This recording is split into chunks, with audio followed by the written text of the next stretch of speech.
What I'm about to tell you may sound to be a well-concocted narrative, but I kid you not, it is very much far from being one. And for you to fully understand, I'd wish that you painstakingly listen to me keenly, simply because it is more of a complete script with a lot of dramatic twists. It is more of a battle of strategies between the former president Uhuru Kenyatta and the current president William Samoei Ruto, and the best strategy won. I find it quite empirical simply because up to the time of this broadcast, millions of Kenyans are not yet alive to the cognizant fact that the ongoing war in DRC was previously a battleground between the former president Uhuru Kenyatta and the current incumbent president William Samoei Ruto. Yeah, of course you heard me right. The ongoing DRC war was a battleground between the former president and President William Samoei Ruto. I know pretty well very many Kenyans may think that I am in my own miasma of assumptions, but truth remains that it's President William Samoei Ruto and the president of Rwanda, Paul Kagame, to whom had come up with a well-calculated scheme of impeaching the DRC President Felix Tshisekedi. And one among the many reasons as to why President William Samoei Ruto and President Paul Kagame of Rwanda had decided to orchestrate an impeachment against President Felix Tshisekedi was due to the sinister motive that if at all they would have succeeded, then automatically they had wanted to get full control of Congo and have the full influence over the DRC Congo. And if by any chance you're there seated asking yourself, how will it benefit them if at all they will have full control of Congo?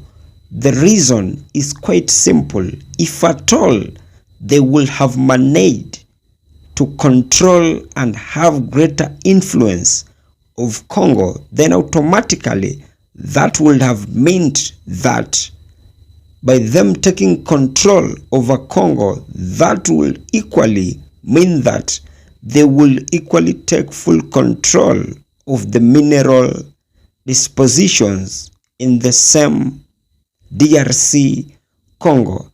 And by them having full control of all the mineral and natural resources, that will automatically give them the leeway to the ears of the Western puppeteers, and that would have automatically made President William Samoei Ruto and Paul Kagame a darling of the West, and by so doing that would inversely help them and have full access of all manner of donor funding and anything that they will need from the Western puppeteers.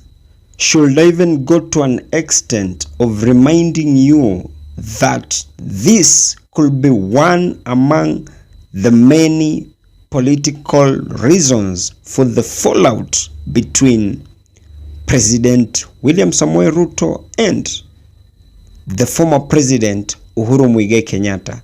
simply because immediately when Felix Tshisekedi was declared the winner in a very controversial election in the DRC, that was a direct win for the former president Uhuru Muigai Kenyatta, and also a direct loss for President William Samoei Ruto, simply because the former head of state and the incumbent head of state had all been an interested party in regards to the DRC controversial election, and that could be one among the many reasons as to why immediately Felix Tshisekedi was declared the president.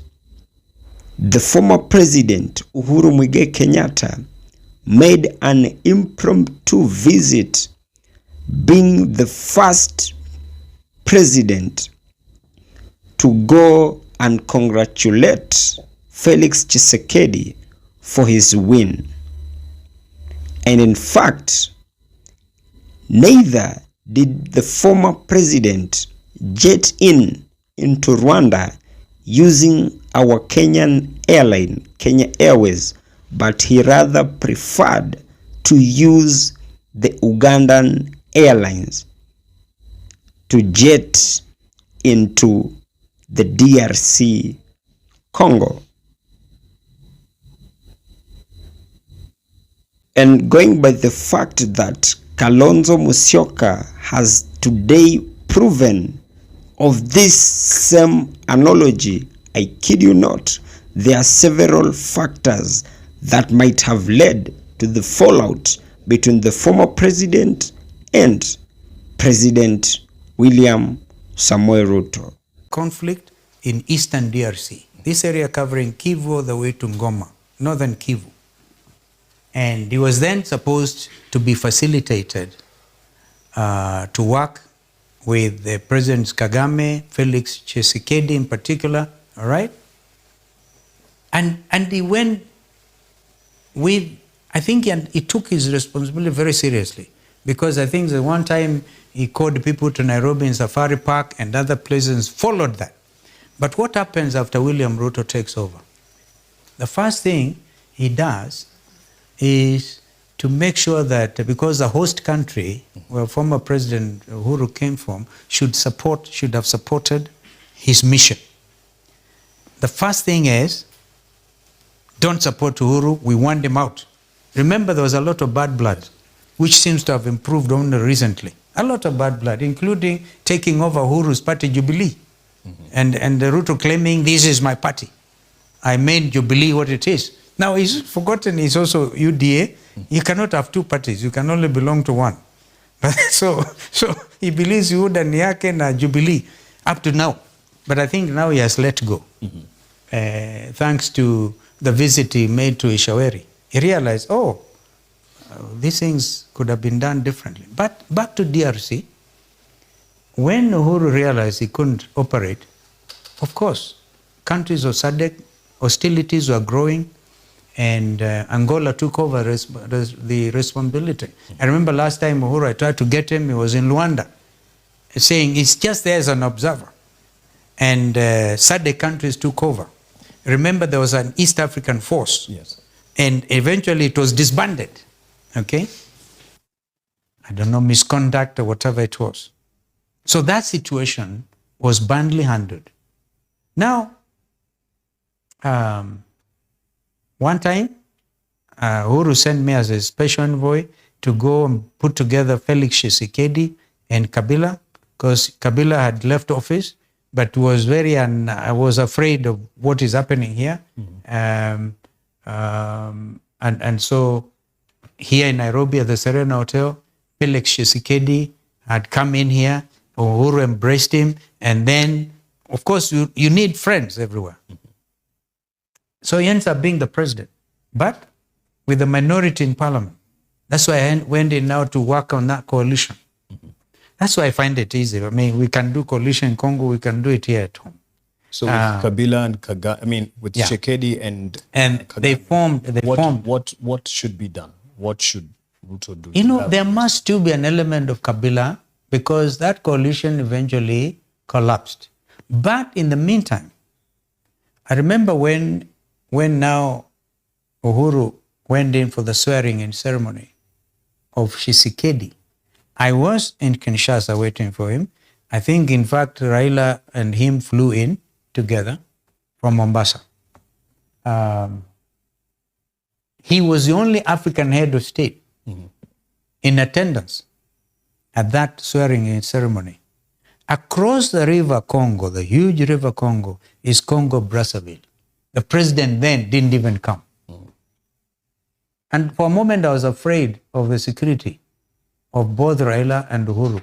And I remember advising them to leave. If they were going to fly over the dense Congo forest, they should leave at a certain time.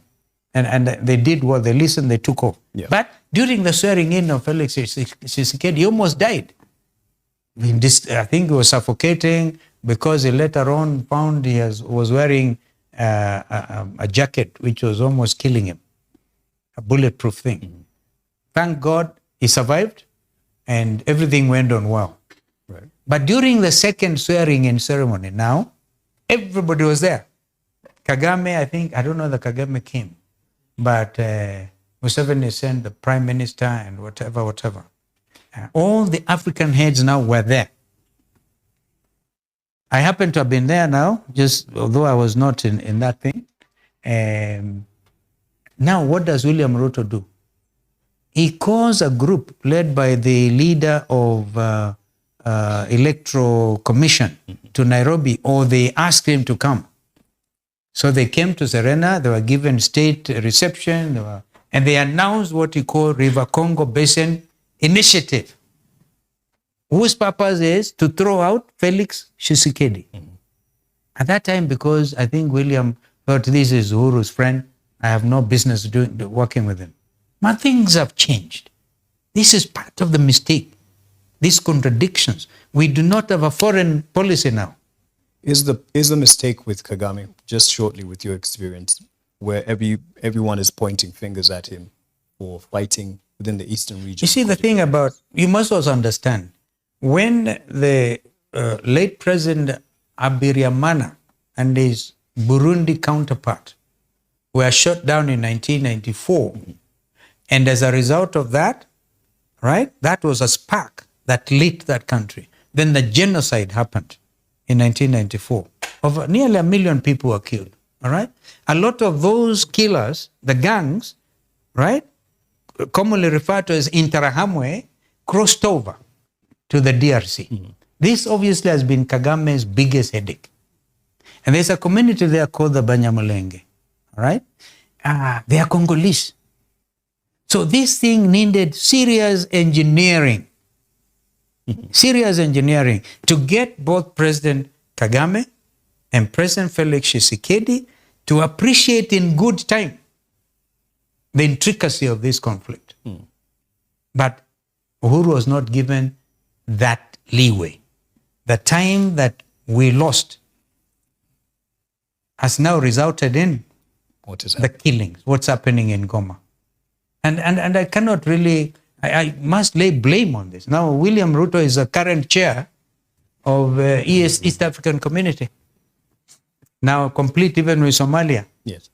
A gentleman who was the Secretary General of East African Community, Ambassador Peter Mathuki, who used to be Secretary General of Wiper Democratic Movement. That party, by the way, is old. It's not very young party. It has had the 3 secretaries general, I think 4. The first one was Mutula Kalonzo. Then after that, I think Hassan Omar, Ambassador Judy Sijeni, now Shakil Abdallah and others. Now, Peter Mathuki, William Ruto realizing this was Secretary General ya chama ya Wiper, obviously decided he must go. To make it worse, he was an appointee of Uhuru Kenyatta. So Peter Mathuki, I don't even know where he is. He's ambassador somewhere. I think he's now ambassador in Moscow, because he had to be thrown out, taken out of the secretary. This is a man who brought DRC Congo on instructions of Uhuru Kenyatta to make DRC Congo a member of East African Community. Right. And the biggest expansion was under Mathuki. He brought in Somalia as well in order to guarantee regional peace and security. If I had time, I'll talk to you about a lot about. So you're saying the escalation there and some of the problems we're facing are based on Ruto settling scores with Uhuru. Indeed, absolutely. And that's why we have the Yes. complications. Absolutely. Clawed back on the gains. Yeah, in absolutely. DRC. Partly, there must, of course, other issues. Of course. There must But- be other issues. But to me, that stands out. Okay. Because Uhuru was not given the opportunity to deliver on that very crucial mandate. Okay. And as I come to the penultimate part of this episode, that has just been my opinion. If by any chance you do have a contrary opinion to mine, you can as well just feel free to drop them in the comment section and I'll give them a right of reply. And by any chance, if you have been watching my videos and you have not subscribed, you can as well just consider hitting on the subscribe button. Thank you and may God bless you.